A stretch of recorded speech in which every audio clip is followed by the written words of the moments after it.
All right, I'd like to thank everybody for coming out. Ms. Shreve, I've known her forever. I can actually say she's never been in a box. That's why she does the things she does. I think the best teachers that I've ever worked with have never been in a box. And Alleghany has a lot of them. I feel bad for anything like this that happens.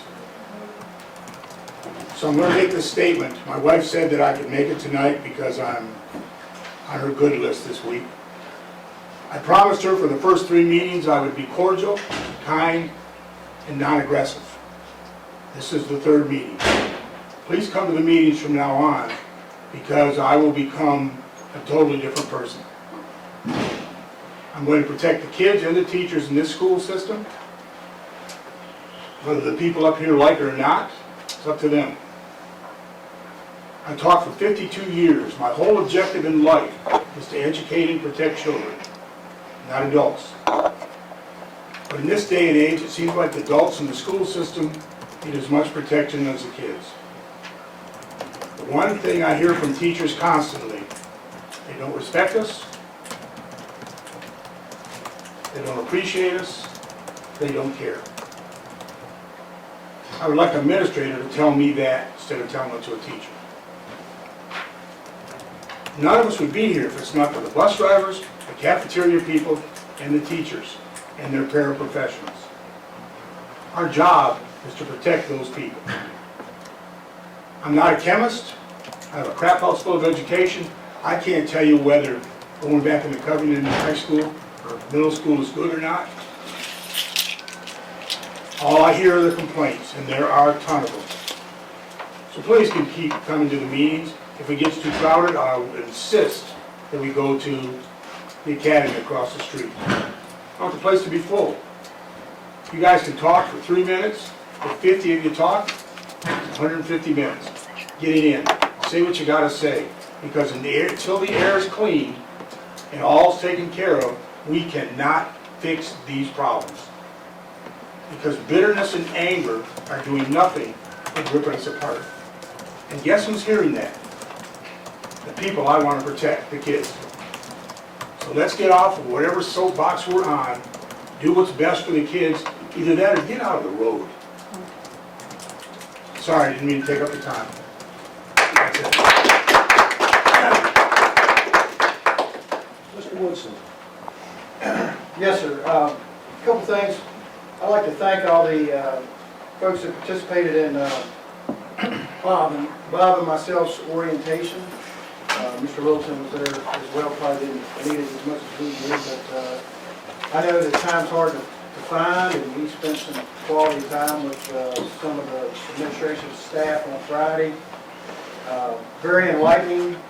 Several items were mentioned and lots to follow up on. One key item I think that was discussed was communication, and we needed to improve in that arena. So more to come on that. Another item is kind of a follow-up. I know I mentioned this at every meeting, but I don't know how we can put it on the agenda or have a discussion about it, but I'd like to see us double down our efforts around character education, and part of that is with the board. I think having a local pastor to open our meetings in prayer is a good idea. We should talk about that, as well as posting the 10 Commandments at the entranceway of every one of our schools. That's a start. Also include character counts type of education and other items along the way. We should make extracurricular activity earned right, not a given, and more work needs to be done there. Also think we ought to, as a board, have a meeting to go through how we work through our agendas. You know, right now, our agendas feel more like a presentation than an open meeting. I think we need to fix that, and I feel like we can with some minor changes. And I also think we need to revisit the board norms and probably talk about the reorganization timing of this board and when it happens,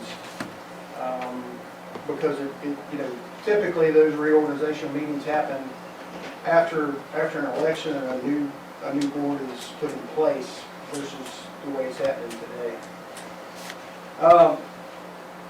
The other item I'd like to talk through is directly related to this board. I think we are now a fully consolidated school system. That fact is not a question, nor up for consideration. It's a consolidated system. This is your board. The 7 of us are currently an elected/appointed school board, soon to be all elected once the cycle goes through. And we are elected by voters of Alleghany County and the city of Covington, and we were elected to represent the public. That's what we do, right? Our powers and authorities are clear in the Virginia Constitution, Article 8, Section 7. It reads, "The supervision of schools in each school division shall be vested in the school board, to be composed of members selected in a manner for the term, posing the qualifications, and to the number provided by law." It's also fairly clear when you look at the State Code of Virginia, Section 22.1/71. The duly appointed or elected members shall constitute the school board. Every such school board is declared a body corporate, and in its corporate capacity is vested with all the powers and charged with all the duties, obligations, and responsibilities imposed upon school boards by law, and may sue, be sued, contract, be contracted with, and in accordance with the provisions of the title purchase, take hold, lease, and convey school property, both real and personal. School members appointed or elected by the district or otherwise shall have no organizational duties except such as may be assigned to them by the school board as a whole.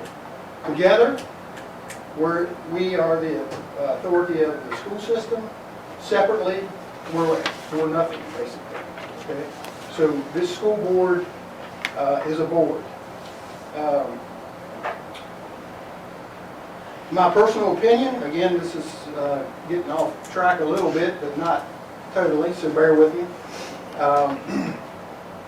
We need to stop working to politically appease other entities and begin to govern this consolidated school system. We're in charge of the school system.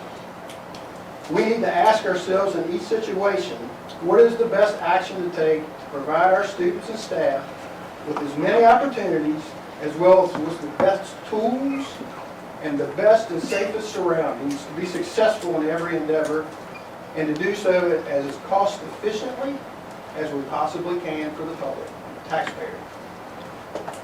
To me, that's what it is. It's pretty simple.